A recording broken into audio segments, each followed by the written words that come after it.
My name is Abdulhamid Mzee. I am a social entrepreneur and a young leader. Well, today I will barely talk about my story, but rather the stories of the people whose lives I have helped changed. Let's start with Maher. This is a young man living with albinism who is full of dreams and ready to make them a reality. I met Maher in 2022 at the very first cohort of Youth Volunteers Forum, which aims to empower young people with impact, leadership, and career opportunities.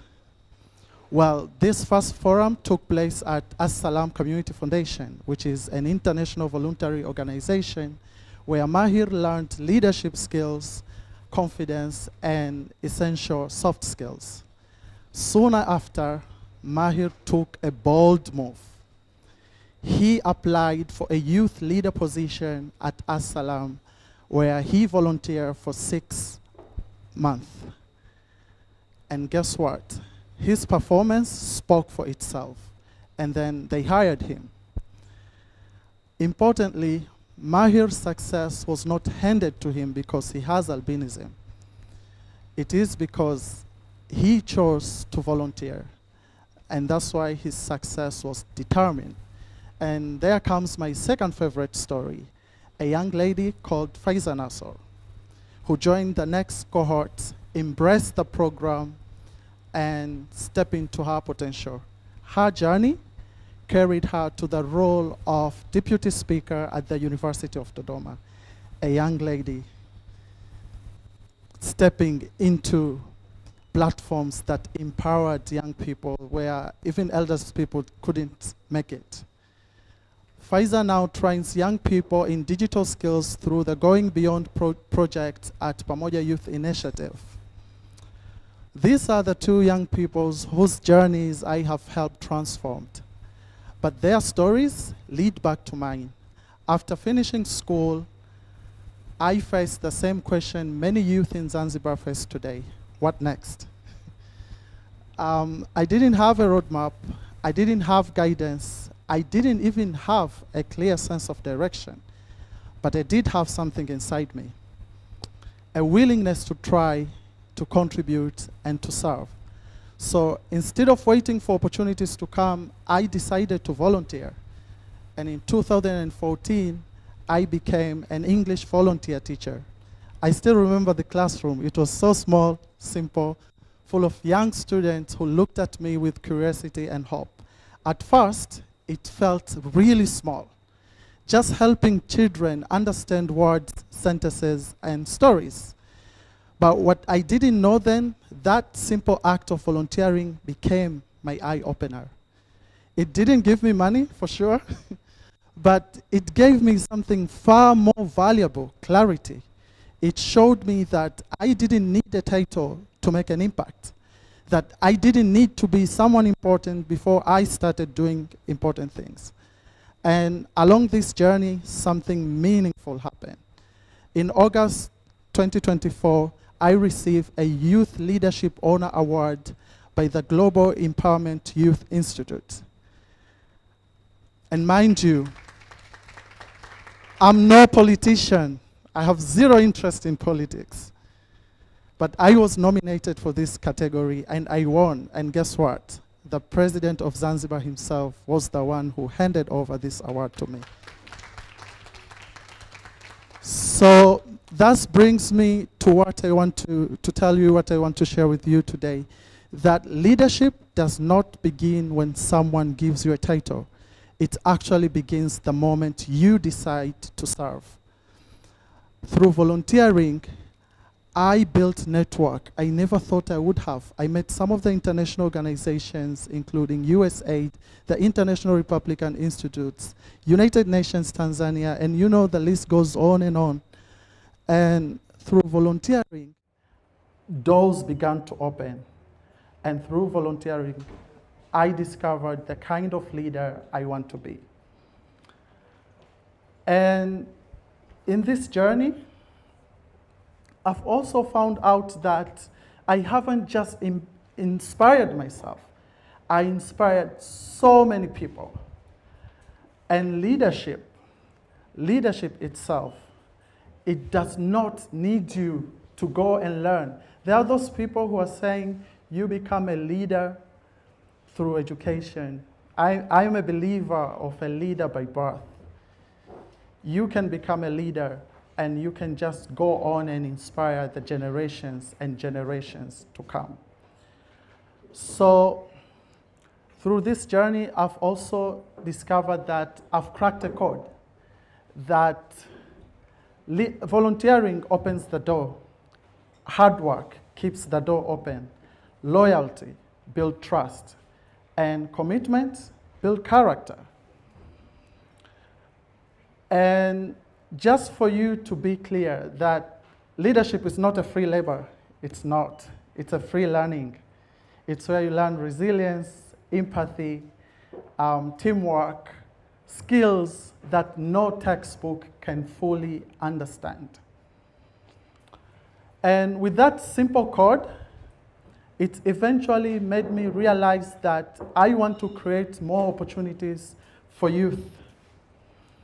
And because of that, in today's jobs market, competitive job market, nearly 90% of all jobs employment require between 1 to 5 years of experience, placing volunteerism at the very center of career readiness. I remember Mr. Sentel Barnes, who is the country director of International Republican Institute, who once told me that in America, volunteering is not an option to be employed.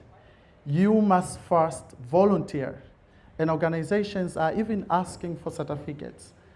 Here in Zanzibar, many youth complete school and university with little or no exposure to essential soft skills, simply because these are not effectively taught in school. But volunteering becomes the bridge that closes that gap.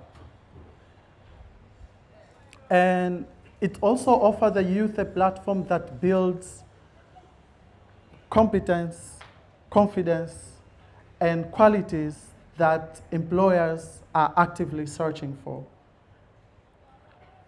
For you who are starting an organization, for the startups, please go for volunteers. I know most startups are financially struggling, but volunteers don't need your money. They want to learn and grow through you, and that is where you can get more talent. So organization can also gain greatly in investing in interns and volunteers. Institutions have opportunity to nurture talent, shape future leaders, and discover potential young people who can grow into invaluable employers or professionals. And this has also been demonstrated at the highest levels. The Revolutionary Government of Zanzibar has announced that the transition from community health volunteers to professional community health workers. And in 2022, the House of Representatives recommended that employment in the Ministry of Education should prioritize long-serving volunteer teachers, an initiative that indeed came to pass. We are seeing this example that shows that when you empower volunteers, you don't just empower young generation or the Gen Z or the youth themselves. You also strengthen your institutions, the workforce, and the future of Zanzibar itself. You remember the story of Faizan. In December 2022, I sat with Faizan in the same platform, which is Mwalimu Nyerere Pan-African Young Leaders Forum. I taught Faizan back in 2014. I nurtured him with her leadership skills in 2022, and now we are sitting together discussing the current international and national matters in the same forum. I was so proud of her.